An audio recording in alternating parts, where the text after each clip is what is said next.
to my channel yet again. Today I just want to do a quick update on how day 2 of the Coding Bootcamp was.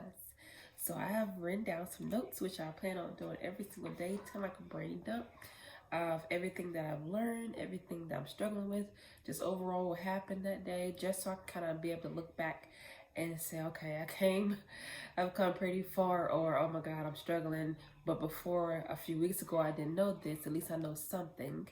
So today we had what's called demo day. So we got to see the projects and the websites built by cohorts before us that are graduating their first portion, so front of their front end. And it was amazing. It was like 40 some presentations.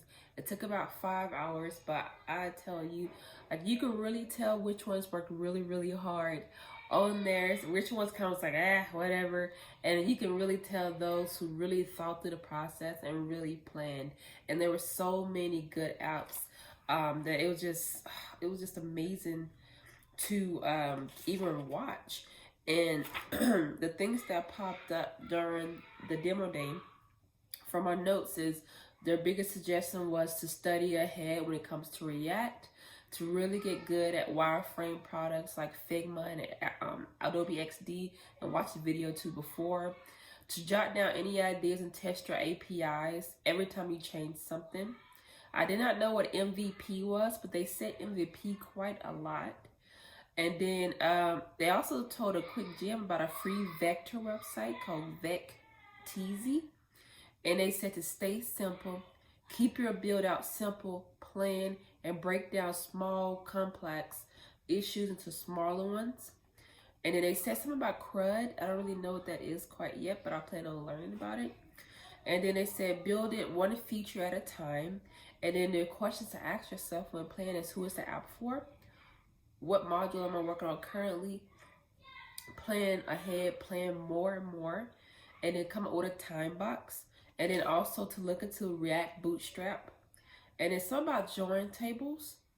And also they said to really get good at clean code when it comes to naming conventions, because a lot of them said they struggled when it came to going back over code they had written beforehand and mixing up the code, and their naming convention was not crisp enough that they sometimes had to delete things and start all over because they did not have very well done naming convention. And then another thing they said, so I just decided I'm going to look up some books at the library about planning. So maybe if I research ahead about the biggest issue that each person said they have, every single person says something about planning. Maybe if I look ahead before, I could prepare myself by kind of knowing how to properly plan and the best way to go about planning efficiently. So that's why I wrote down to myself as a goal to read some good books about planning. And one of the apps I love, it built out about a local restaurant that I love. It's like Corey's Hot Dogs, which is amazing. And then one was a history buff, so his app would utilize history APIs. And another one was about running in competitions and cross-country running, which is amazing. And another one was an education app where he's a teacher, or used to be a teacher before the pandemic.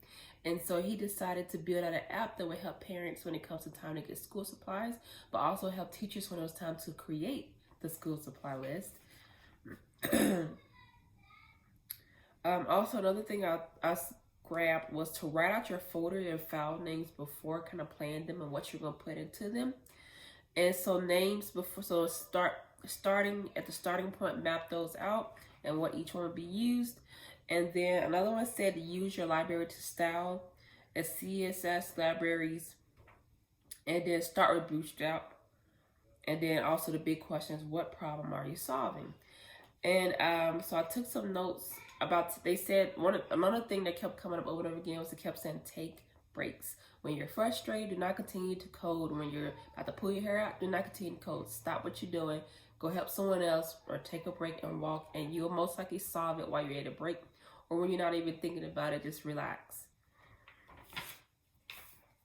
I learned some cool tips. So we also, after the seeing everybody's projects from the front end class who's graduated today to the next program portion, I learned some cool things, which is to always, you can go to your dev tools by using inspect on your Chrome browser, and make sure you go to network and disable your cache And then to get your directories within the terminal, you use CD and then whatever the name of that file is. And then you can also check the path that you're on using PWD.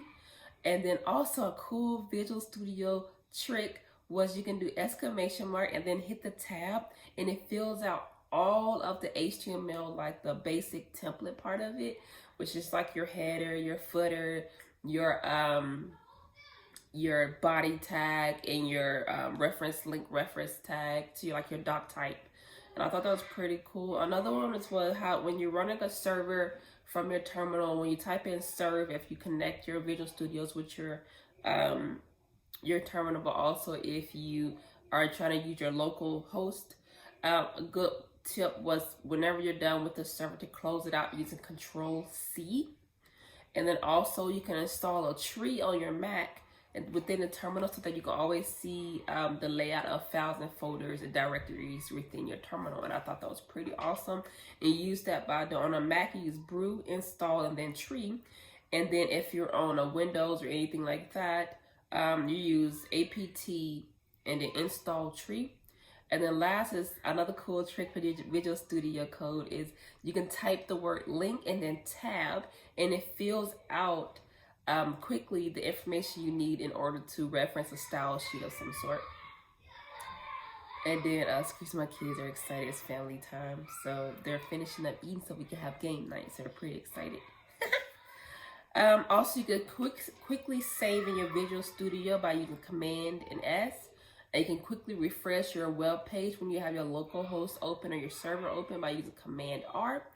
And then another thing I learned was BEM, which is called Block Element Modifier Mythology. And another thing is we went over naming conventions for classes in HTML and CSS.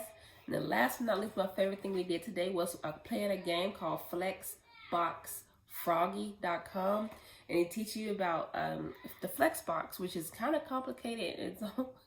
It's tricky. It took me a minute to make it to level 24, but I finished it. And then after that, we had some assignments that we had to build out, like a page about a Congress member, or all those that showed up on for your state.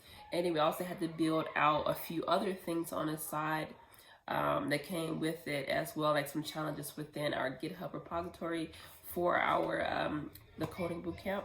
So overall, today was a wonderful day. I learned so much. I absorbed a lot of information, and I'm looking forward to tomorrow. Today's only the second day, and I already feel like there is so much information, so many notes.